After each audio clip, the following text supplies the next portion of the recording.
Hello and welcome to Man's Model Moments. This is the next video in my series on mixing World War II colours from ICM Paints. This time I thought I'd mix things up a little, yes I know, I'm sorry about that, and swap to ground combat and tackle Wehrmacht fighting vehicles. Now if you've not seen my prior videos on mixing these colours, I'll be making the same compromises for the mixes I present today. Firstly, I have concentrated on relatively simple mixes to allow you to easily follow these, and so the shades are not always going to be perfect, but I think the ease of reproduction is more important than a small variance in shade. Secondly, these colours are mixed to standards, as meant to be applied factory fresh with no weathering and no scale effect built in. That means that these may well appear too dark or too saturated when applied to a model, and of course standards are often more like guidelines in the actualities of war. Third and last, I'm using just 12 paints to mix these colours, as I want to show how you can not only learn a lot using paint mixing, but also get good value given you're making several colours from a smaller set, rather than having to buy a paint for every single thing you want to colour. Now this, as many World War II subjects are, is a complex subject, with a lot of confusion, misinformation and changes both across the theatres and scope of the war.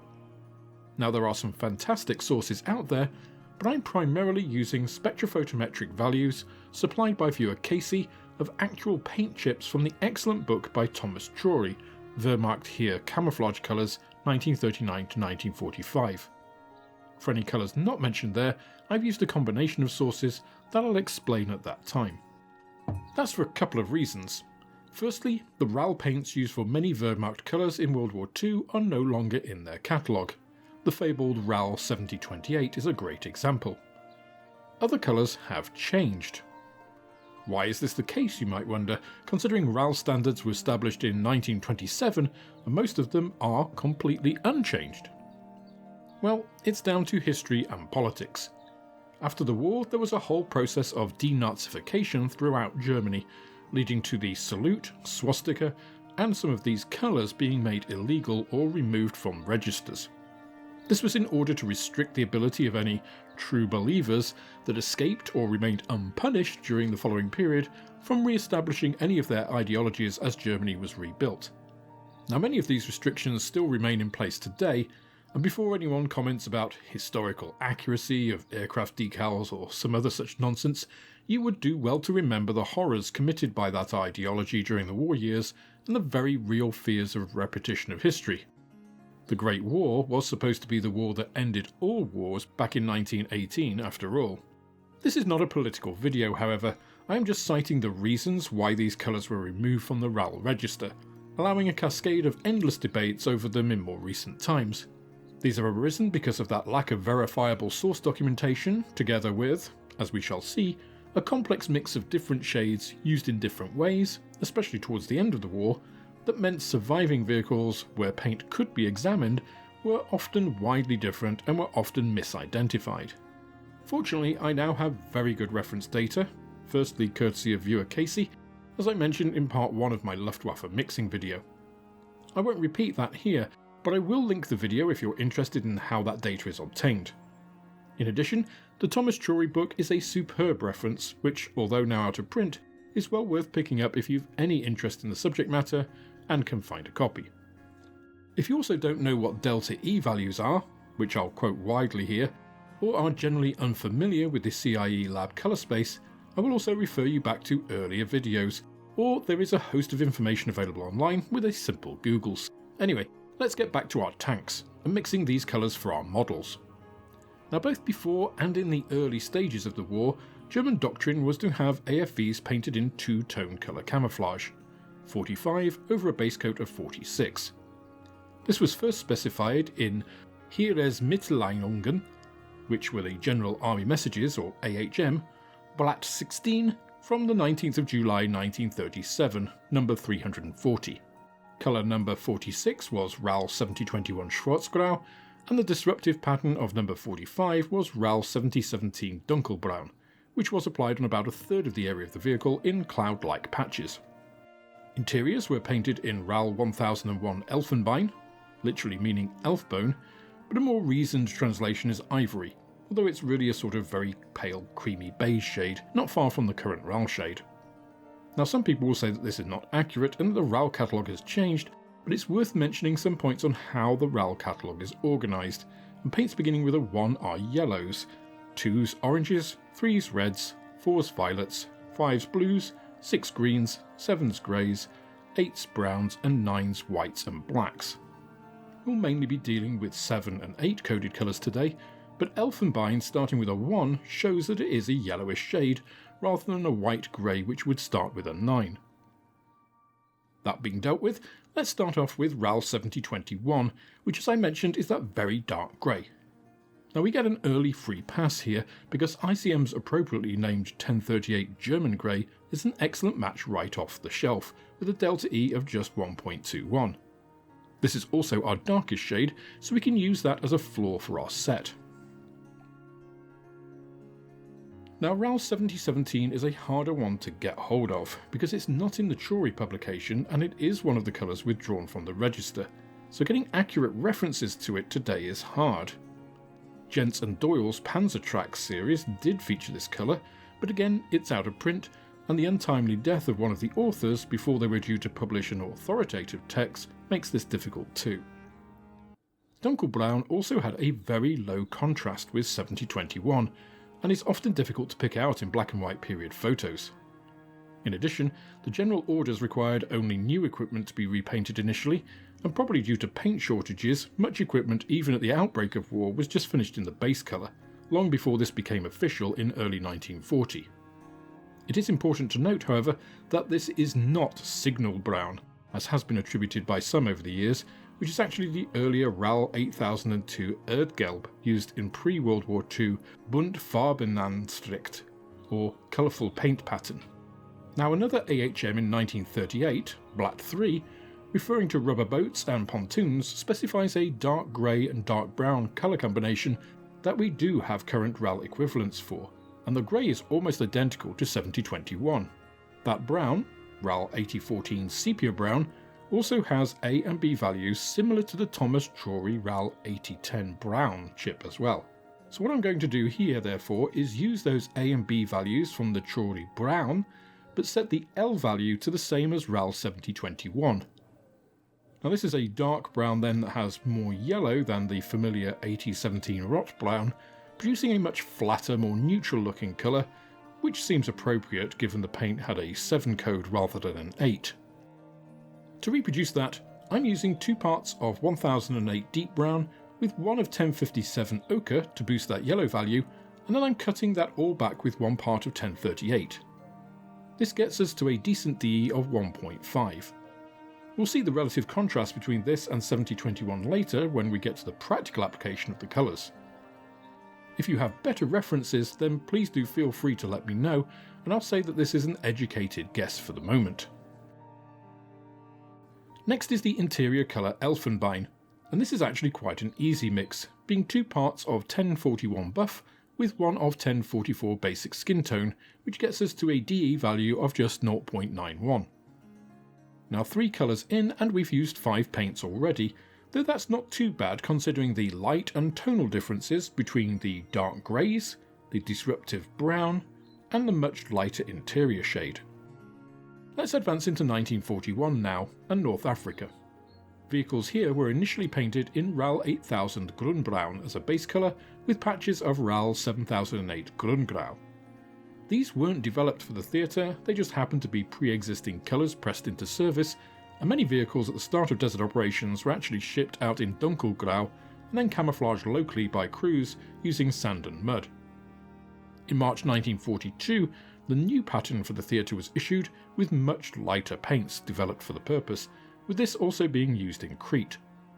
RAL 8020 Gelbbraun was the base, with RAL 7027 Sandgrau as the disruptive. Much like both the early and late war situations, however, as available paint stocks diminished, vehicles were often found in mixed schemes depending on what was available, possibly also Allied Italian and captured British colours. We're just going by official specifications, however, so let's tackle those 4 colours. Now I just want to take a moment to thank all of you who have supported me directly through YouTube memberships and Patreon. This really does keep the channel going, and without you it would be very difficult for me to be able to continue doing this. Now if you're only just seeing your name on here for the first time, it's because I update this monthly, and if I've prepared some videos ahead of time, then there may still have the old list on, even if the list has been updated since then. Don't worry though, your name will get on the list and will continue to appear throughout your support. If you are considering supporting me, YouTube channel membership is by far the easiest way to do this, since Patreon is becoming a more challenging platform to engage with. Whichever you choose, however, I absolutely appreciate your contributions, and don't forget to come and check out the private members Discord, which you get access to at any level. Our Gelb Brown is another easy one, as 1061 Green Brown gives us a pretty good match, but it dries a tiny bit too dark, so adding 1 part of 1055 Deck Tan to 5 of 1061 brings this up just enough. 7008 Grungrau is not quite as easy, starting with 2 parts of 1057 Ochre, and then adding 1 volume each of 1008, 1073 Green, and finally 1001 White to get us a DE of 0.77. The later colours are also a bit more involved. 8020 Gelb Brown is very much lighter than these colours, with a pinkish, almost flesh-like look to it. We have a relatively complex mixture here, adding equal parts 1057 Ochre, 1059 Green Ochre, and 1008 Deep Brown. This gets us to the right hue, but we need to add 4 volumes of white to this to bring it up to the correct. Sandgrau is also one of the more complex mixtures in this whole set. It uses the same 1061 as for the Grunbraun, but we're going to boost the red by adding 1 part of 1008 Deep Brown to 2 of 1061, and then kill the vibrance with 1 volume of 1036 Neutral Grey. This again gets us to the right shade, but much too dark, so again adding an equal volume of white gets us to a DE of just 1.46. Speaking of white, we should also make a quick segue into the Scandinavian countries for late 1941 with the application of winter camouflage on vehicles using RAL 9000. This has a yellowish tinge to it, which we can achieve by mixing 1 part of 1041 buff into 10 volumes of 1001 white. This also works well for the substitute of local lime wash that was used when paint stocks were not available in areas like the later winters on the Eastern Front. So let's roll time forward into 1943 then, and the introduction of what we often think of as the normal 3 colours for Wehrmacht vehicles, despite these being used in the latter half of the war. Vehicles were factory finished in standard RAL 7028 Dunkelgelb, with units then given RAL 6003 Olivgrün and RAL 8017 Rotbraun, also known as Schokoladenbraun, as pastes to apply camouflage to their vehicles as needs dictated.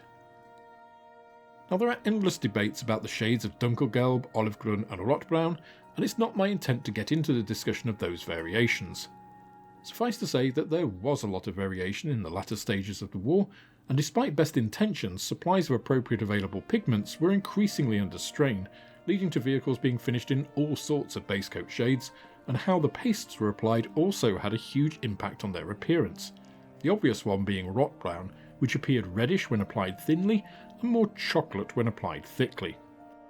In addition, vehicles still in earlier base coats were ordered not to have base coats repainted, further increasing the diversity of schemes, which is one of the reasons that Wehrmacht vehicles still hold such fascination for the modeller today.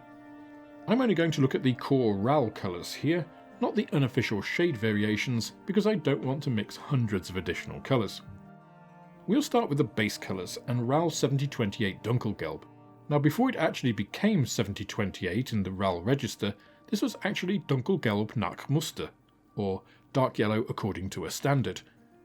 For this we're going to add equal parts of 1055 Deck Tan, 1061 Green Brown and 1057 Ochre. This gets us to a very close DE of 1.2. Now this is quite a yellow colour as we might expect from the name, but when entered into the RAL registry the colour had actually changed to a more greyish tone, hence it. To achieve the standard RAL shade we're going to start by taking equal volumes of 1073 Forbio Green and add 1008 Deep Brown. We're then going to lighten that mixture with 3 volumes of 1001 White. This gives us the much more sand grey version of the official RAL 7028 with a DE of just 0.99. Now I will include one variant of Dunkelgelb that is often referred to as the 1944 Ausgabe version. This is a slightly greener version of the colour, and it's not too difficult for us here. We're once again using 1059 Green Ochre, and to 2 volumes of that I'm adding 1 each of 1057, 1061 Green Brown and 1036 Neutral Grey. This gives us our closest match today of just 0.4 DE, and I think those 3 base shades should suffice for most. Now let's get on to our disruptive camouflage colours. First is Olive Grün, and as we've been dealing with various shades on the brown side of things, we're going to need a new paint here, and I've gone with 1073 4BO Green. This has the right level of green, but needs its yellow value increasing a bit. The trick is to do that without killing the green, as most of our brown colours have red A values, and also not lightening it too much. We find the answer in 1044 Basic Skin Tone, and adding 2 parts of 1044 to 3 of 1073 gives a good match here, with a DE of... Now 8017 Rot Brown is a very dark brown, as dark as RAL 7021 Schwarzgrau in fact. To achieve that, we're going to mix 1008 Deep Brown and 1048 Wine Red as a base, and then darken it with 1038, all mixed in equal volume. This gives us a DE of 1.29. These colours were used throughout the rest of the war, but how they were used changed as things became increasingly desperate for the Third Reich. A shortage of Elfenbein in May 1944 led to Schnellbootweiss, RAL 9002 Grauweiss, from Kriegsmarine stocks being used for vehicle interiors. From October 1944, a simplified process was introduced where Rotbraun was dropped and vehicles had disruptive camouflage applied to 8012 Red Ochre. In addition, Schwarzgrau was also used as an alternative to Dunkelgelb on occasion, leading to yet more variations. There are also some vehicles finished in olive green as a base coat with disruptive colours on top, but as that doesn't change things for our colours, I'll leave that to your own research. I hope you can see now why this has become so confused over time, and with the removal of the RAL standards from the catalogue and people interpreting things from individual vehicles that could have been painted in who knows what, obfuscating things even further. In any case, that gives us 2 more colours to round out our set for today. For Grauweiss, we can simply lighten 1055 Deck Tan with 3 volumes of 1001 White to give us a decent approximation. Although the DE is our largest of 2.74 here, because the colour is so light, the differential isn't as bad as it seems, and as it's an interior colour that will be weathered and shaded, the simplicity in making it is worth it. That brings us to our final colour, RAL 8012 Oxide Rot, or Red Oxide Primer. Just like with Rot Brown, this is going to be mixed with 1008 Deep Brown, 1048 Wine Red and a Grey, but this time it's 1036 Neutral Grey. We're going to mix 2 volumes of 1008 with 2 of 1048 and then add 1 of 1036 to lighten it slightly and kill some of the yellow to allow the richness of the red to come through, giving us a... So all in all, we used 12 paints as usual for our 15 colours. Let's see them on some subjects. Here you can see the two-tone 7017 over 7021. As I mentioned, it's a very low contrast scheme, and the 7017 was officially dropped probably due to this and paint availability. After all, why do something if it doesn't add anything? On the other side we can see our overall 7021 Schwarzgrau. Now as a matte paint this tended to fade and attract dust, which helped a lot in blending it into its local environment, but also led to the erroneous belief were also painted in 7016 Anthracite Grey, which there is no documentation to support, though as it was used for various pieces of equipment, it could have also been used in some circumstances. Next up are our desert schemes. The initial rather dark interim scheme,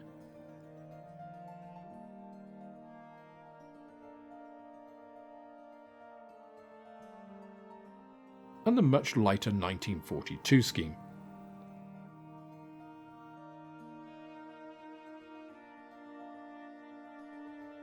Here is the early standard scheme of Dunkelgelb Nachtmuster with overpainting of Olive Grün and Rotbraun.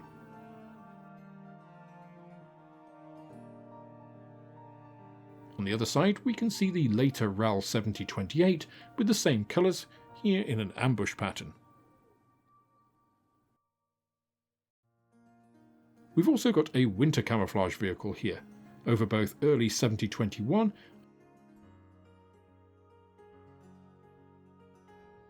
and later Dunkelgelb schemes. These were generally field applied and varied widely in their appearance. We then also have a couple of late war schemes, with 7028 Ausgabe 1944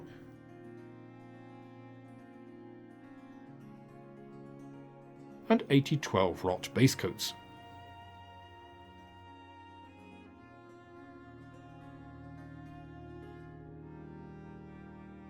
Lastly, we have the interior colours of Elfenbein and Grauweiß. These aren't seen as much as the other colours, but they're important nonetheless.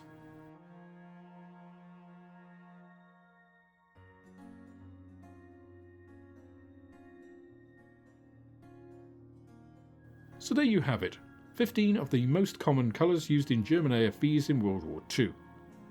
Next up, I'll be turning my attention to the Pacific Theatre and starting to have a look at US aircraft.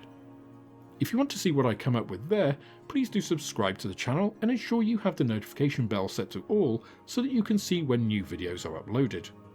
I'd also love to hear what you think of these colours and the complex, involved and often controversial topic of German military vehicles in World War II, so please do let me know.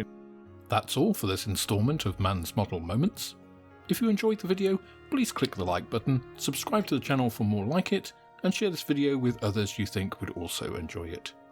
You can also follow me on Instagram, Twitter and Facebook, and if you're feeling generous then I also have a Patreon, which is absolutely the best way of helping me to grow the channel and produce more content like this. With that, I hope you have plenty of modelling moments of your own, and I look forward to welcoming you on the next video.